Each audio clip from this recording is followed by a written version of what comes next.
আসসালামু আলাইকুম। আশা করি সকলেই ভালো আছেন। ইন্না লিল্লাহি ও ইন্না ইলাইহি রাজিউন। গত ২৭ তারিখ আমার ভার্সিটির এক বড় ভাইয়া পরীক্ষা দিয়ে এসে আসছিল। তো তারপর রাত দুইটার পরেও উনি হার্ট অ্যাটাক করেন রাস্তায়। তখন ওনাকে নিয়ে যাওয়া হচ্ছিল, রুমমেটের সম্ভবত ওনাকে হসপিটালে নিয়ে যাওয়ার জন্য গাড়িতে নিয়েছিলেন। তো গাড়ির মধ্যে উনি ইন্তেকাল করেন। আল্লাহ ওনাকে জান্নাতুল নসিব দান করুন। এই যে মানুষগুলো হার্ট অ্যাটাক, স্ট্রোক, বিদেশে যারা আছেন প্রবাসীরা হার্ট অ্যাটাক করছে, তার মূল কারণ জানেন? প্রেশার, মানসিক প্রেশার।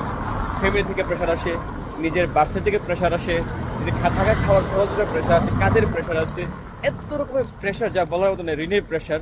তো দেখেন সকলেই যারা মোস্ট অফ দ্য পিপল যারা বিদেশে আসেন তারা ঋণ করে আসেন।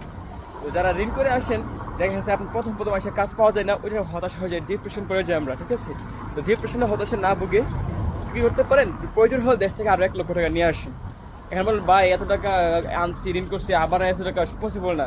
ভাই দিন শেষে ঋণ টাকা কিন্তু আপনি দিবেন, আপনার পাড়া প্রতিবেশী কিংবা আপনার ফ্যামিলির অন্য কেউ দিবেন না। ঋণ যেহেতু আপনি জায়গায় আসছেন, ঋণ কিন্তু আপনি নিজেই দিবেন। তো প্যারা কিসের ভাই? আজকে হয়তো বা আপনার সামর্থ্য নাই, দেখা গেছে আপনার কাজ নাই, আপনি কষ্ট করে চলবেন, কিন্তু 6 মাস পরে ঠিক কাজ পাবেন, তখন তো আপনি দিতে পারবেন, ঠিক না? তো এই 6 কষ্ট করার দরকারটা কি ভাই? নিজে ক্ষতি করেন।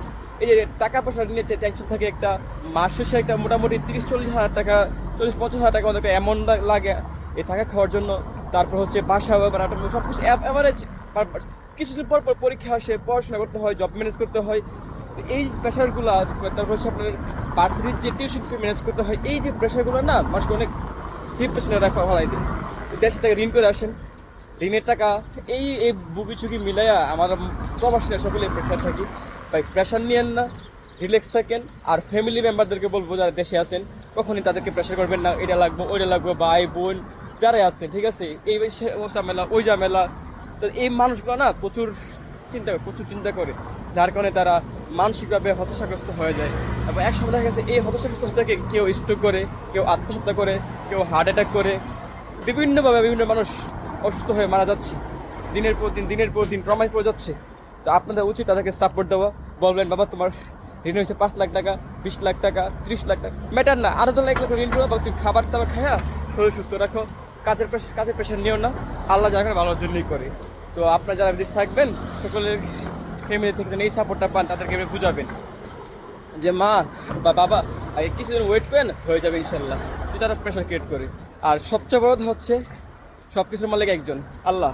নামাজ পড়বেন, দোয়া করবেন, তিনি রিজিকের মালিক। অবশ্যই আপনাকে কোনো না কোনোভাবে রিজিক দিয়ে দেবেন। যেহেতু আপনি এই জায়গায় আসছেন, বিদেশে আসছেন, অবশ্যই আপনি আপনার রিজিক নিয়ে আসছেন। শুধু ধৈর্য ধরতে হবে। আপনি আপনার খাবারের টাকা, থাকার টাকা, ঋণের টাকা, ভার্সিটির টাকা, টিউশন ফি সব কিছু দিতে পারবেন ইনশাল্লাহ, যদি আপনি রেগুলার নামাজ পড়বেন।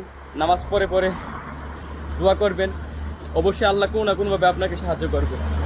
কারণ রিজিকের ফয়সালা উপর থেকে হয়, নিচ থেকে নয়। আপনাকে শুধু আপনার চেষ্টা চালিয়ে যেতে হবে আর ধৈর্য ধারণ করতে হবে। আর যারা দেশের বাইরে আসবেন সকলকে একটাই হাম্বলি রিকোয়েস্ট করবো, আপনারা কিছু না কিছু হাতের কাজ শিখে আসেন। যারা কাজ শিখে না আসেন তারা সবচেয়ে বড় পেশাতে পড়ে যান, কাজ ম্যানেজ করতে পারেন না, ঠিক আছে? আর যারা ইউরোপ আসবেন প্রথম 6 মাস ধরে নেবে যে আপনি কোনো কাজ পাবেন না, কোনো কাজ করতে পারবেন না, আপনি আপনার নিজের টাকায় খরচ করবেন, নিজের টাকায় চলবেন। আর যদি পেয়ে যান তাহলে আলহামদুলিল্লাহ, রিজিক থাকলে অন্য হিসাব।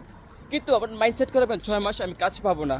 বাসায় বলে আসবেন 6 মাস আমার থেকে টাকা দিতে পারবা না, টাকা পাবা না, তোমরা এটা ওইভাবে ম্যানেজ করে নিবা, বাসাতে এভাবে বলবেন। তো আপনি এইভাবে চলে আসলে দেখা যাচ্ছে আপনার বাইরে থেকে প্রেশার আসলো না, দেশে থাকলেন আর কাজ পাই দেবে আলহামদুলিল্লাহ, ঠিক আছে? আর যেহেতু এখন শীতকাল চলতেছে, শীতকালে কাজের চাহিদা একটু কম। আর যারা স্কিল ওয়ার্কার তারা হয়তো কিছু কাজ পেয়ে যায়। তো যাদের লিঙ্ক আপ আছে, ঠিক আছে, তারা কাজ পায়। কেউ হতাশ হবেন না। আর 2টা মাস ওয়েট করেন, 2 মাস পরে ইনশাল্লাহ সামার চলে আসবে। তো সামারে মোটামুটি আলহামদুলিল্লাহ সকলে ভালো জব পাবে ইনশাল্লাহ, আশা করা যায়। ভালোভাবে জব করতে পারবেন, নিজের খরচ নিজে বহন করতে পারবেন, ঋণ দিতে পারবেন, সমস্যা নেই। কিছুদিন ধৈর্য ধারণ করেন। সকলেই ভালো থাকবেন, আমাদের জন্য দোয়া রাখবেন যেন সুস্থ থাকতে পারি। কারণ সুস্থ হচ্ছে আল্লাহর সবচেয়ে বড় নিয়ামত। এবং আমি আমার সামনের যে স্বপ্নগুলো ওগুলো পূরণ করতে পারি। আসসালামু আলাইকুম।